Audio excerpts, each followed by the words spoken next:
Mr. President, today I also rise to discuss financial reform. And to be blunt, to try to set the record straight about some misleading statements that have been made on this floor about both the process and the substance of the bill. I've worked hard since coming to the Senate to understand the root causes of this crisis, the crisis that we are beginning to emerge from economically, but to recognize that we've got to have a robust solution in place to make sure that we never again are confronted with the type of crisis and the lack of preparation that this nation faced back in the fall of 2008. And while I've been disappointed, particularly by the Republican leader's comments yesterday, I'm not naive. I still believe there is a path to a bipartisan bill. What we simply need to do is lower the rhetoric and do what is needed for the American people. Put in place a robust set of rules and a robust regime of reform that will ensure that never again will the American taxpayer have to bail out firms that are too big to fail. Soon the Senate will consider the bill that Chairman Dodd has put together.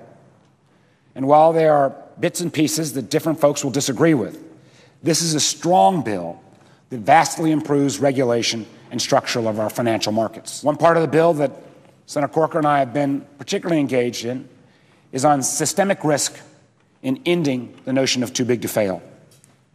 And that was the subject yesterday of some wildly inaccurate statements on this floor, which I'm here to address.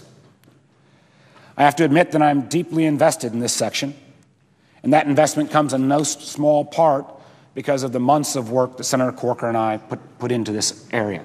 One of the things we started with and recognized at the outset was that in the past there was very little collaboration and coordination between different regulators. Working with Senator Corker and experts from the industry, we proposed creating a systemic risk council that would in effect be the early warning system for our overall financial system to spot these large systemically important institutions and in effect put some speed bumps in their path.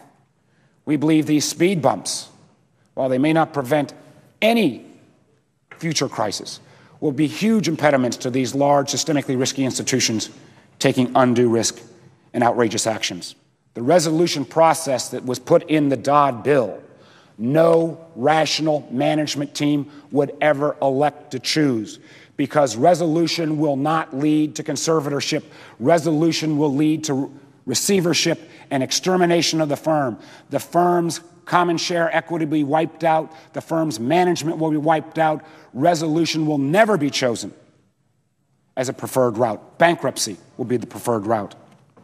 One of the most curious comments of the Republican leader yesterday was the critique that if you invoke resolution, the question becomes, where's the money going to come from and who's going to pay for it?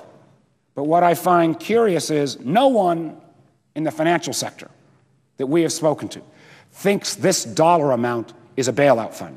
No one in the financial sector has said this will be an adequate amount of capital to resolve a whole crisis. The funding to resolve a whole crisis will come from the ability we give the FDIC to borrow against the unencumbered assets. If there's a better way to get there, we're all for it. At least I can say from my side, I'm willing to look at any other option. But what I find curious is I believe that if we had not put up this industry pre-funded amount, in effect, to bridge till we can actually get the FDIC process in place, we would hear criticisms, at least from some, who are saying not putting up any industry pre-funding would allow taxpayer exposure. And one of the things we want to make clear is that taxpayers, again, are never, ever exposed to the kind of risk that took place in 2008. So I think we put together, at least in Title I and Title II, and I think there's been good work done in other parts of this bill as well, but in Title I and Title II, systemic risk, too big to fail, resolution, we have put the framework in place that while some on both ends of the political extremes may be attacking, the overwhelming response has been, this is a good framework. Like any piece of legislation, it needs some fine-tuning. But the fine-tuning ought to be preserving this framework, perhaps moving back from some of the pieces the FDIC and the Treasury put in place. But we can get there, and this is too important to allow this piece of legislation to be drawn by the aisle that separates this body into Republican and Democratic camps. We need to put a piece of legislation and a solution in place that sets the financial framework and predictability for the next century. And I think we've gone a long way towards doing that.